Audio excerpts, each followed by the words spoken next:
Good morning बच्चों। आज हम कक्षा 8 की हिंदी पाठ्य पुस्तक बसंत भाग 3 में पाठ 1 ध्वनि कविता का अध्ययन करेंगे। इस कविता के रचयिता हैं सूर्यकांत त्रिपाठी निराला।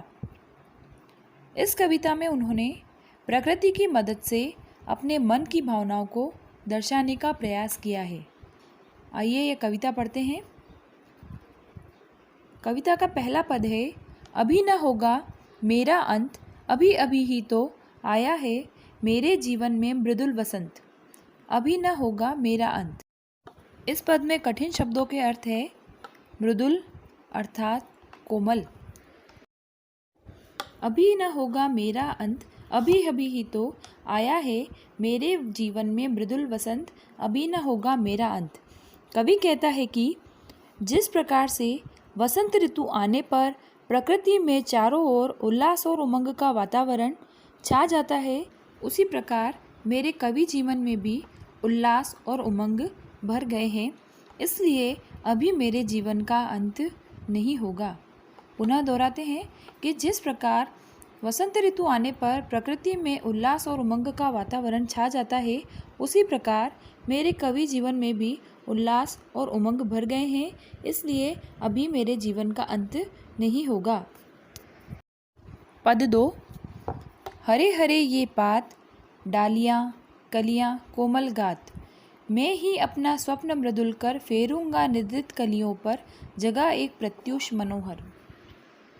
शब्दार्थ हैं। इन शब्दार्थों को आप मेरे साथ नोट करते रहिएगा ताकि आपको भावार्थ समझने में आसानी हो।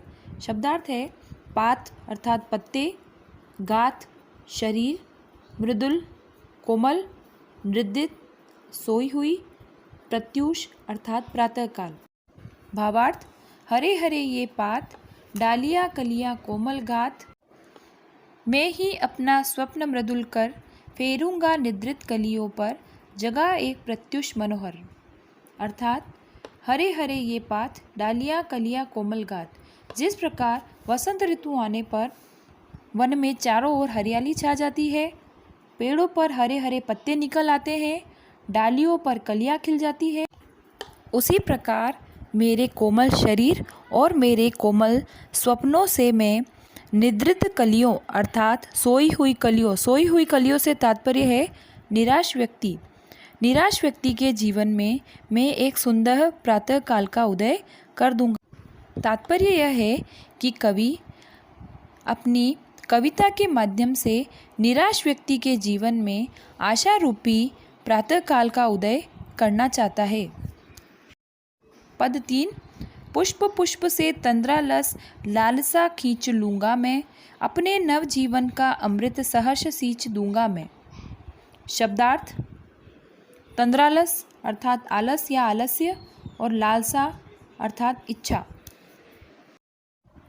पुष्प पुष्प से तंद्रालस लालसा खींच लूँगा मैं, अपने नवजीवन का अमृत सहर्ष सींच दूंगा मैं।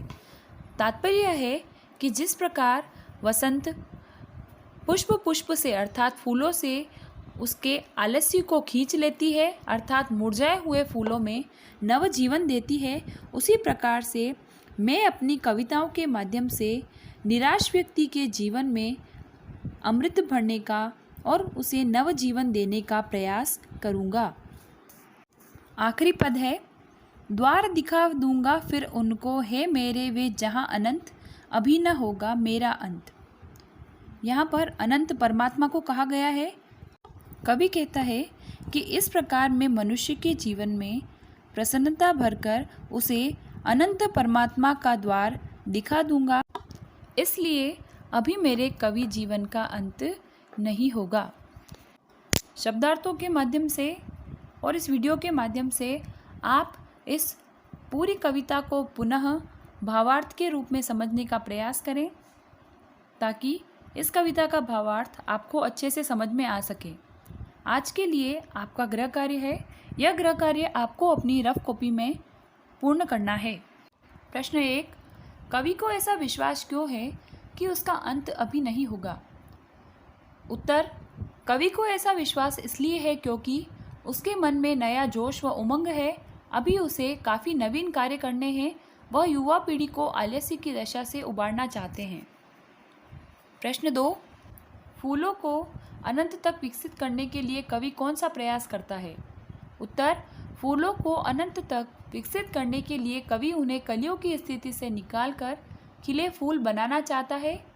कवि का मानना है कि उसके जीवन में वसंत आया हुआ है, इसलिए वह कलियों को हाथों के वासंती स्पर्श से खिला देगा। वह फूलों की आंखों से आलस्य हटाकर उन्हें चुस्त व जागरूक करना चाहता है।